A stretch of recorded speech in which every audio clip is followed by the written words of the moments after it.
The Colorado River is one of the most important waterways in North America. It stretches 1,450 miles from the Rocky Mountains in Colorado to the Gulf of California. The river's name comes from the Spanish word for reddish, referring to its once muddy color caused by heavy silt. It is the fifth longest river in the United States and supports over 40 million people across 7 U.S. states and 2 in Mexico. Cities like Phoenix, Las Vegas, San Diego, and Los Angeles would not exist as they do today without it. But now, the Colorado River is facing a historic crisis. Water levels in Lake Mead and Lake Powell have dropped to their lowest points ever recorded. Melting snowpack in the Rockies is declining, and rainfall across the basin has become unpredictable. For over 2 decades, this river has been used faster than it can recover. The Southwest is drying up, and yet demand keeps growing.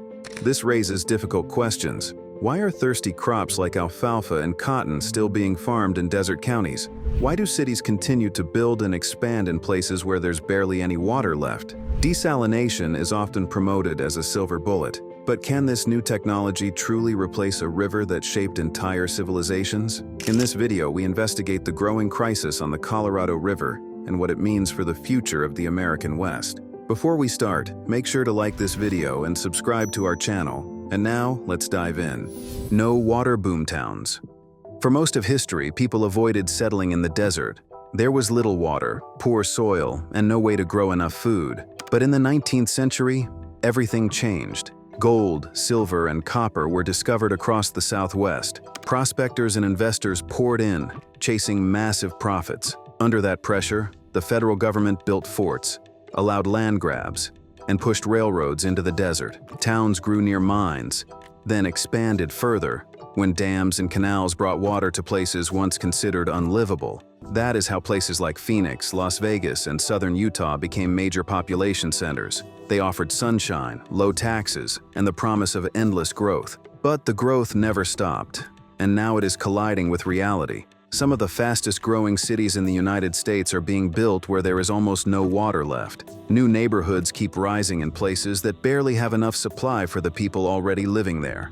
And yet construction crews keep pouring concrete, paving roads, and putting up houses by the thousands. These are the boomtowns with no water plan. Take Queen Creek, Arizona. Once a small farming town, it is now one of the most rapidly expanding suburbs in the Phoenix area. Developers are building homes faster than water agencies can review their long-term supply plans. The town relies heavily on groundwater, but those aquifers are running low. In some areas, wells now have to reach more than 1,000 feet just to find water. Then there is St. George, Utah. The city has doubled in size over the past 2 decades. It is surrounded by red rock desert, and most of its water comes from the Virgin River. But that river is drying up more often, and the city's backup supply of underground reserves is also being drained. Officials once proposed building a pipeline to bring water from Lake Powell, but that idea collapsed when the reservoir itself began to vanish. In Buckeye, west of Phoenix, the population has exploded. It is expected to hit over 300,000 residents within a few decades. Yet parts of the city do not have legally guaranteed water for future homes. Developers submit proposals, get them approved, and start selling lots, often with only short-term water deals in place. The state even had to block some permits in nearby areas because groundwater projections showed they would not last 100 years. Despite these red flags, the growth continues. Cities chase population numbers like trophies, knowing they cannot keep up with the demand. Most leaders will be long gone before the wells run dry. How long have you lived in the Colorado River region? Do you think cities should limit their growth to protect water? Share your thoughts in the comments. Now, please take a moment to hit that like button. It's a small action, but it helps YouTube's algorithm promote our videos to a wider audience. Ghost lakes. The Colorado River doesn't begin in the desert. It starts high in the Rocky Mountains of Colorado, where snowmelt from winter storms feeds small streams. These streams gather into rivers that flow southwest, carving deep canyons and bringing life to the dry lands below. Without that seasonal melt, the river would not exist. And without the river, neither would the lakes that once dotted the desert. But now, those lakes are vanishing. There are places in the American Southwest where lakes no longer exist. You can stand on dry, cracked ground that once held millions of gallons of water. Look around, and you'll see old docks stuck in the dirt, fishing signs pointing at nothing, and ghost towns where marinas used to buzz with life. These are the ghost lakes of the West, and their silence says more than any warning ever could. One of the most famous examples is Owens Lake in California. Once a deep and thriving body of water, it dried up completely by the 1920s. Water from the Owens River was diverted to supply Los Angeles, and the lake never recovered. Today, the area is a dry bed that produces some of the worst dust pollution in the country. The surface glitters with salt and chemicals, and the air often turns toxic when the winds rise. In Arizona, a similar fate hit the Santa Fe reservoirs near Flagstaff. Designed to hold water from snowmelt, they dried out after years of low precipitation and overuse. Locals who grew up boating and fishing there now drive past an empty basin surrounded by weeds and silence. What used to be a source of recreation and pride is now just a scar in the land. The Salton Sea in Southern California hasn't vanished yet, but it's heading that way fast. Created accidentally in 1905 by a canal breach, the lake once attracted tourists, birds, and even yacht clubs. But with no reliable source of inflow and constant evaporation, the water is shrinking. As it retreats, it exposes toxic lakebed soil, sending poisonous dust storms across nearby communities. Crops suffer, lungs suffer, and yet the water keeps disappearing. These ghost lakes aren't just historical tragedies. They are warnings of what can happen when water is pushed beyond its limits. Every time a river is redirected, every time groundwater is pumped without control, something further downstream begins to fail. The river basin that includes the Colorado is dotted with examples of total collapse. It's not just about falling levels anymore. It's about entire ecosystems being wiped off the map. And while engineers race to fix what's left, the truth is that some lakes will never return. They're gone for good. Their dry beds now serve as grim monuments to bad planning and relentless demand. The question is, how many more will join them? Do you live in the Colorado River region? Have you noticed lakes shrinking or drying up in your area? Share what you've seen in the comments. We'd love to hear your experience. Our team needs your help. Subscribe to our channel to help more people learn the truth about current events. And now we move on. The silent victims. Long before the United States existed, Native American tribes lived across the deserts, plateaus, and river valleys of the Southwest. Along the Colorado River, communities like the Navajo, Hopi, Ute, Quechan, and Hualapai relied on its waters to survive in a dry and rugged land. When the U.S. expanded westward, it made treaties with some tribes, but ignored or excluded others. The Navajo signed treaties in 1849 and 1868 that laid the foundation for future legal claims to water. The Hopi entered agreements later, but tribes like the Hualapai and many smaller nations never signed binding water treaties at all. This created a split that still affects their ability to defend their rights. Those with treaties can try to enforce them in court. Those without are often left out of negotiations entirely. Today, many of these tribes still live where their ancestors did. The Navajo Nation stretches across Arizona, New Mexico, and Utah. The Hopi live in northeastern Arizona, entirely surrounded by the Navajo Nation. The Quechan are based along the lower Colorado River near Yuma, Arizona. The Ute are concentrated in southern Utah and Colorado. The Hualapai live along the western edge of the Grand Canyon. All of them live inside or near the Colorado River Basin.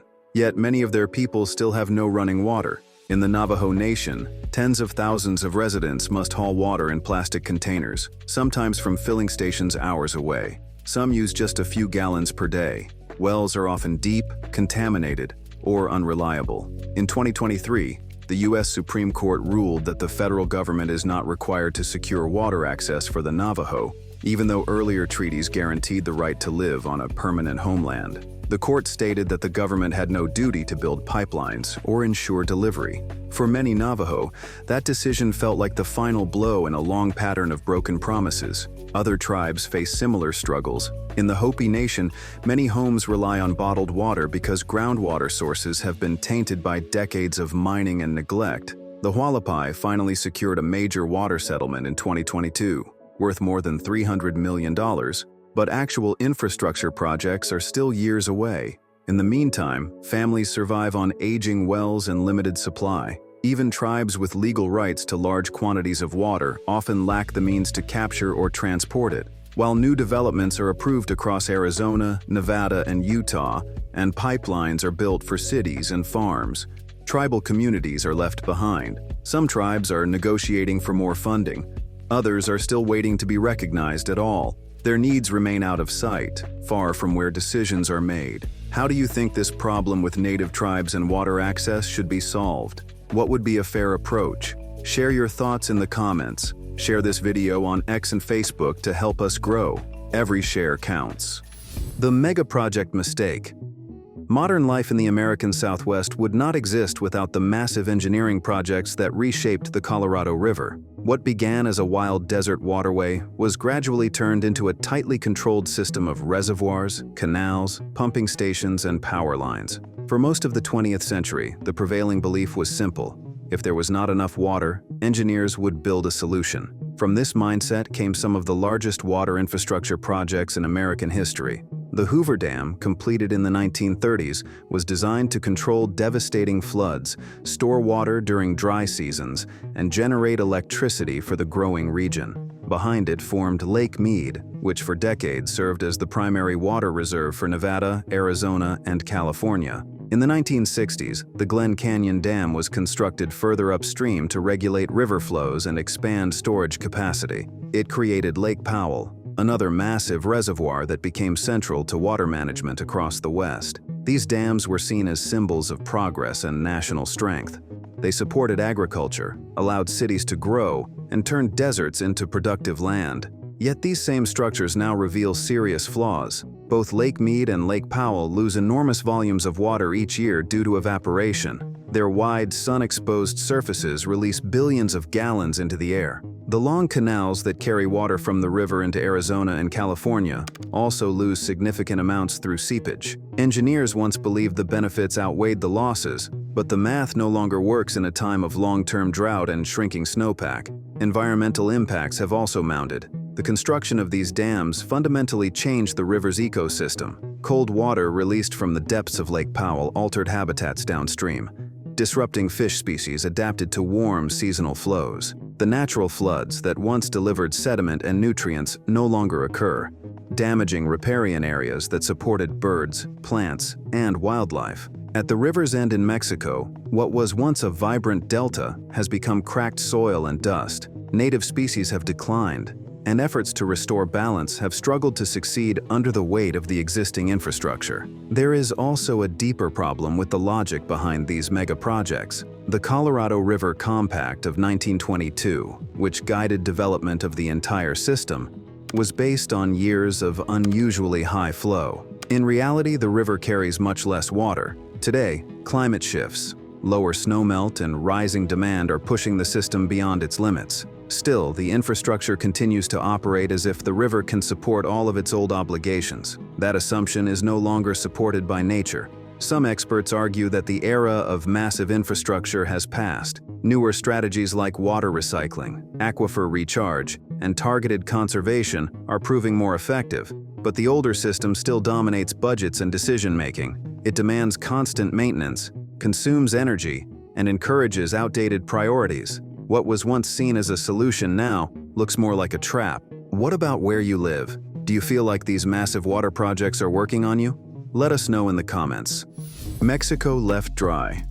Most Americans never think about what happens to the Colorado River after it leaves the United States. The truth is, by the time the river reaches the border with Mexico, there is barely anything left. Almost every drop has already been claimed by cities, farms, and industries in the American Southwest. What reaches Mexico is not a powerful river but a narrow, weakened stream.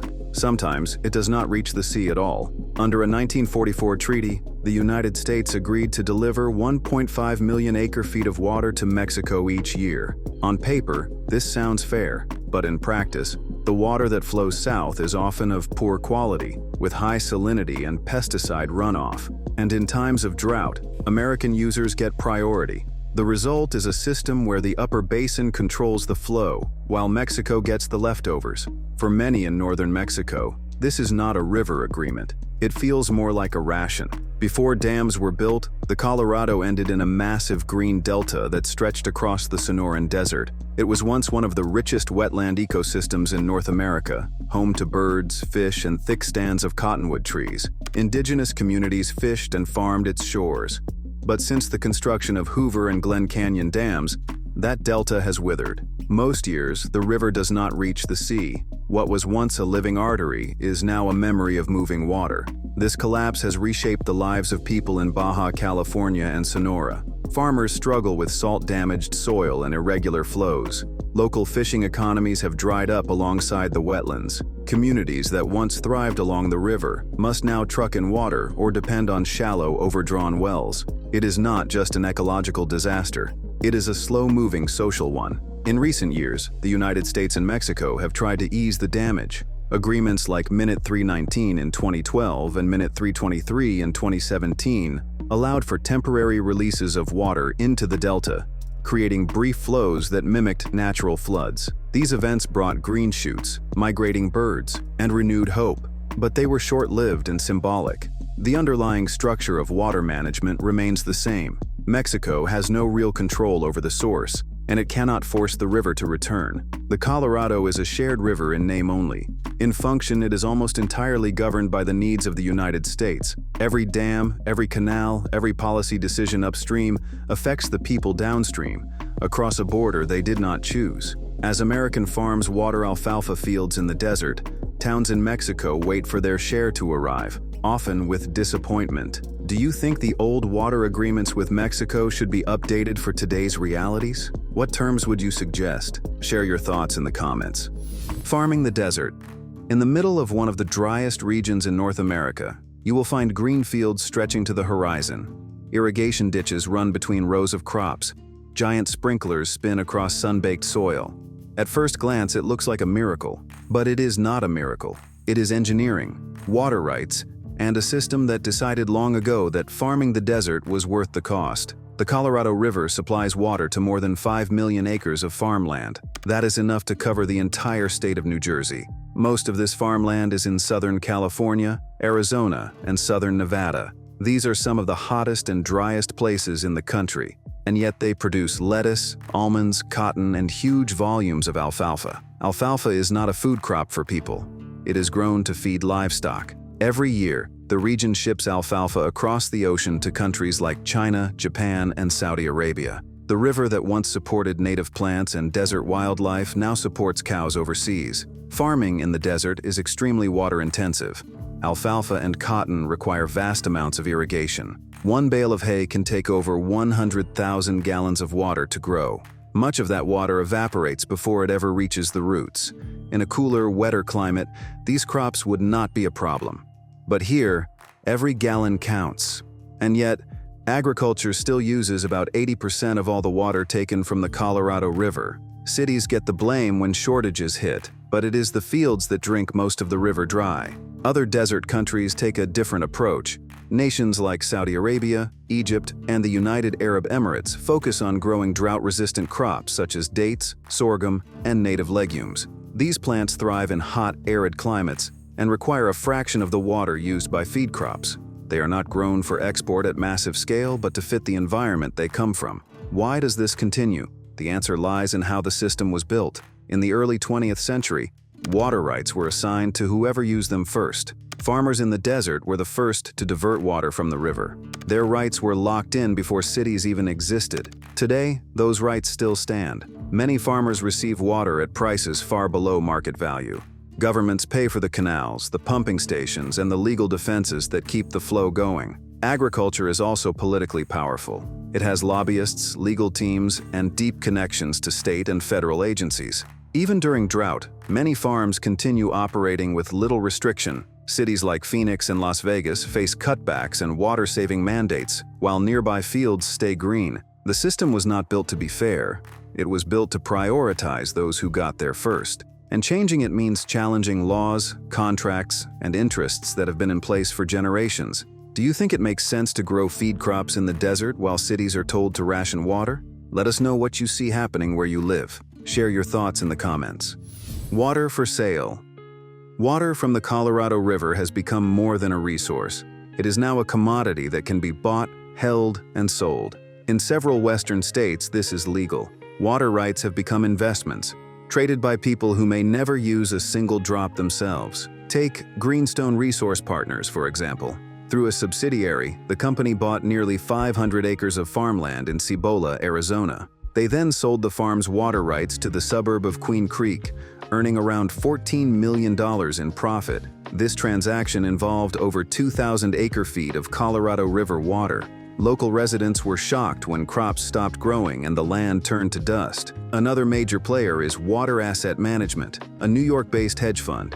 The firm has acquired land and water rights across rural Arizona and Colorado. In some counties, they offered to sell that water to public agencies, but faced strong local resistance. Despite opposition, investment firms continue to buy up water as if it were oil or gold. These are not small local traders. Greenstone has financial ties to institutions like MassMutual, Barings, and Rabobank. Water Asset Management has openly described water as one of the most valuable commodities of the future. These companies can hold rights, lease them, trade them, or wait for prices to rise. They are not required to deliver water or even put it to use. At the same time, other investors are entering the market: pension funds, insurance groups, foreign-owned firms, and university endowments are all tracking water portfolios in the Southwest. Some argue that private markets promote efficiency by encouraging conservation. Others see it as dangerous speculation that drives up prices and undermines basic access to water.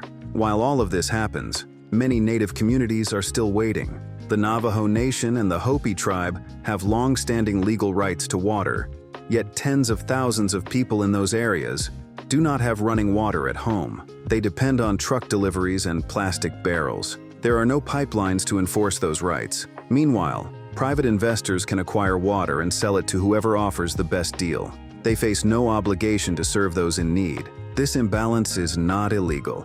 It is the result of laws written a century ago, when whoever claimed water first received permanent priority. Those laws still rule. Today, hedge funds and developers win bidding wars while tribal communities face another year without plumbing. Is it fair that native communities still cannot get access to water, while water rights can be bought and sold by anyone with enough money? Let us know what you think in the comments. Thirsty giants. The United States is known as a land of innovation. This is the country that gave the world the airplane, the microchip, the personal computer, and the internet. American engineers developed GPS and built the systems that power modern life.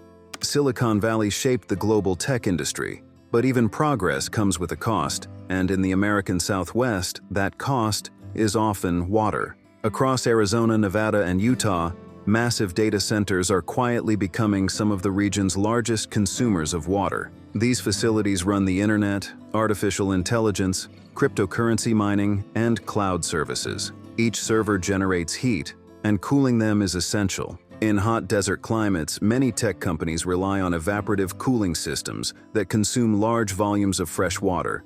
Google, Microsoft, Meta, and Amazon have built or are building massive campuses near Phoenix, Mesa, Goodyear, Buckeye, and El Mirage. These areas were chosen for their flat land, open space, and tax advantages. But all of these cities rely on the same strained water systems that support farms, homes, and tribal communities. In Maricopa County alone, experts estimate that local data centers could eventually consume as much water as a city of over 1 million people. One Microsoft facility in Goodyear is projected to use over 50 million gallons of water annually. In Mesa, Google holds permits that allow it to draw enough water each year to serve more than 20,000 residents. These numbers are not hypothetical. They reflect actual water rights and construction plans approved by local governments. And they continue to grow as more artificial intelligence models come online. AI training and usage require enormous computing power. Every request, from chat responses to image generation, adds to the load. This means more machines running constantly and more water needed to keep them cool. The rapid expansion of AI is quietly driving up resource consumption in the background while the public sees only the front-end technology. Local residents have started to notice. In Buckeye and El Mirage, wells have dropped near new tech developments. Farmers report changes in groundwater levels. In Mesa, community pressure forced one company to seek alternative water supplies from nearby tribal sources. The Gila River Indian community, which holds senior water rights, agreed to provide credits. But not every tribe or city has that kind of leverage.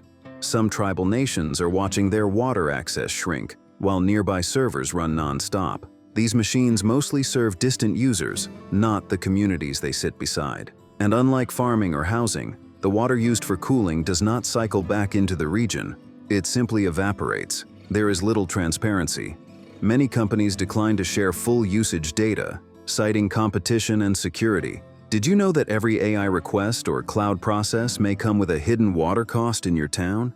Do you feel like these giants are draining water meant for your community? Let us know in the comments. The mirage of solutions. Across the Colorado River Basin, leaders continue to propose bold and expensive solutions. Giant pipelines, desalination plants, and underground water banks are promoted as ways to avoid hard decisions. But many of these projects are either too expensive, too slow, or ultimately just distractions from the deeper crisis. One of the most talked about solutions is desalination. Turning seawater into drinking water sounds promising, and facilities like the one in Carlsbad, California, are already operating. But desalination is extremely energy-intensive, costly to maintain, and creates brine waste that damages marine ecosystems. In Arizona, officials have discussed building plants on the Mexican coast and pumping water uphill into the U.S., but the costs would be astronomical, and the politics even harder.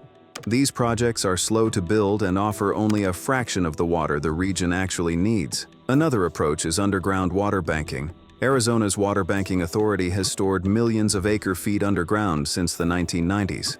Cities and companies buy credits during wet years and hope to recover the water later. But in long droughts, there may be little left to store or retrieve. And just because someone holds a credit doesn't mean they can physically move that water to where it's needed. More controversial are the paper water deals. In Mesa, Arizona, a planned tech campus secured water by buying long-term storage credits from the Gila River Indian community. On paper, the site has water.